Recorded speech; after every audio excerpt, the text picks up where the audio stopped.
The most obsolete idea is go to school, get a job, work hard, save money, get out of debt, and invest for the long term in the stock market. See, why would you save money when they're printing trillions of dollars? The gap between the 1% and 99% is massive. You see, it's not just money. But you have to step back and look at the bigger picture. So what do you do? In every one of us is a poor person. There's still a poor person inside me.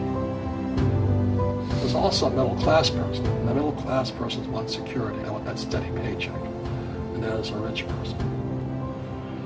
And they're all inside of us except that it's not taught. You're taught to go to school, get a job, and get a paycheck. You're not taught how to get rich. If you read Rich Dad, Poor Dad, my rich dad refused to pay me. He said the paycheck was one of the most damaging things you could take in your life. He says the moment you take a paycheck, you're an employee. And that's the mindset. So my rich dad never paid me. He drove my poor dad, government employee, nuts. You gotta pay people, you gotta pay people.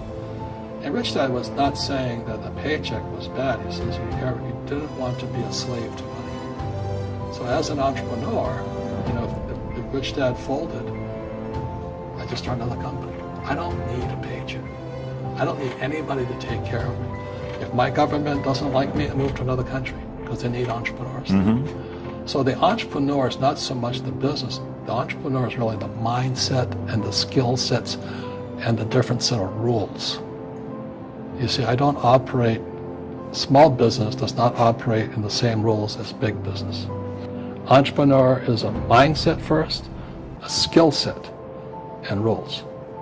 And depending upon whether you're an employee or a small business, mm-hmm. the rules are different. The mindsets are different, the skill sets are different. Instead of get out of debt, I get into debt. I just refinanced $300 million in debt. I went from 5% to 2.5% interest. I made a fortune. Every month, more money comes in because my cost of money has gone down. So while some financial experts are saying get out of debt, I'm saying learn how to use debt. See, when I came back from in Vietnam in January of '73, the first thing my rich dad said to me was go to school to learn how to invest in real estate. It wasn't real estate, it was how to use debt and taxes. Debt and taxes make the rich richer. Debt and taxes make the poor and middle class poor. So all the rich guys who are doctors or lawyers or, those guys, they're getting creamed. They don't know why. Doctors are getting creamed. Oh yeah, they're making more money, but the take home is less. Sure. My doctor just yelled at me. He's happy. He says, "Oh, guess what? I finally made $1 million." And I said, "Yeah, this was just 3 weeks ago." And so I said, "Yeah, well, how much you pay in tax?" He says, $750,000 in taxes. So his net was about $400,000. That's not bad. But when I make $1 million, I keep $1 million. And the reason is because I don't make it by working for money. See, if you work for money, you're taxed. So that's why lesson number 1 in Rich Dad, Poor Dad is the rich don't work for money. What we do instead is we create businesses as entrepreneurs. We acquire real estate. I don't invest in the stock market. Okay? So the reason is because as entrepreneurs, I have more control over my income, how much I make, and how much I pay in taxes. And because I'm an entrepreneur as well as an investor in real estate, I pay 0 tax. So every time I make, let's say, $1 million as an entrepreneur, I immediately invested in real estate. I have a 4-to-1 step up. So I put $1 million in real estate. I get $4 million from the bank. That's why I love banks. But the banks are screwing everybody else. Terrible, but it's good for me. That's why you say when you print, it's good for you, but when you print, it's bad for people that work for money. Because when you print, savers get creamed and people who work for money get creamed. When they print, debtors get rich. You see, debt and taxes make the rich richer, and debt and taxes make the poor middle class poorer.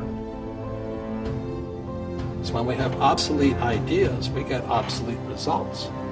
So what's happening for most people, the idea of going to school, getting a job, working hard, saving money, getting out of debt, buying your house because it's an asset, investing for the long term, is obsolete. The world has changed. The world changed in 1971 when President Nixon took us off the gold standard and money became debt. Today, the banks are charging you interest to save money. In other words, the banks don't want your money because they've printed too much of it. And that's why there's this bubbles in stocks and bubbles in real estate and all this. People are dumping the cash. Because as I said in here, savers are losers and cash is trash.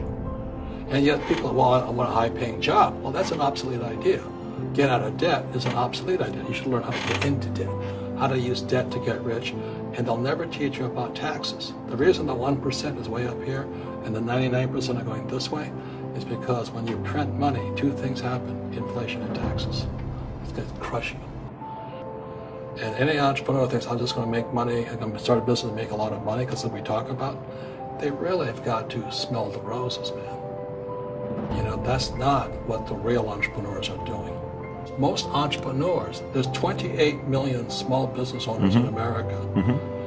24 million are what are one-person entrepreneurs. They're called non-employee entrepreneurs. So and that's what happens is when people don't really understand what an entrepreneur does. So most people are self-employed, but they're not really entrepreneurs. The self-employed pay the highest taxes of all, and nobody tells them that. Yeah, it's also called the entrepreneurial spirit. But what we were actually talking about was there's no such thing as a bad economy. You know, there's external, you and I, we all have an external economy, but we also have an internal economy. And the willpower is to change our internal economy. So for me, I can see the good and I can see the bad. I don't really give a damn because I'm going to be rich anyway. But a poor person with a poor personal economy, all they're going to see is a bad economy because they don't know how to make money in any economy. And a middle class person, they have a middle class economy. You know, what they want is a nice house and a steady paycheck and the job and the car. And so when you take their job away, to them, that's disaster. Well, since an entrepreneur doesn't have a job anyway, it's no big deal. So all I'm saying to people, and it's what Bucky Fuller taught me, is always two sides, you know what I mean? Unity is plural, at minimum two. So if you think the economy is bad, it's because your economy is bad. If you think that steady, employment is important, then you'll see an economy without jobs. Your economy. Your economy DNA versus the external economy. Got it. What you control versus what you can't control. I can control. Yeah, it's called an internal focus versus an external focus. So the real entrepreneur has an internal focus. That if they fall down, they say, "Oh, this is good, because I'm going to go up higher."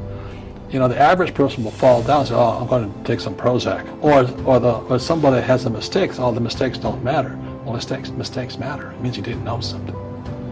But a real entrepreneur, whether they fall down, they always can go up. They can stand back up and go higher. Then no matter what happens to them, they get stronger and better and smarter and happier. But a person with a weak internal mindset is that they're so afraid of what happens, it generally happens. Like, people who are afraid of losing their jobs, they generally lose their jobs. You know what I mean? Yeah, no doubt. So everything comes through you. Yeah, so the entrepreneur first job is to control inside here, not outside there. And that's why my rich dad never gave me a paycheck. He says, the moment you take that paycheck, you're an employee. You've got to be stronger than that. It's about inside control.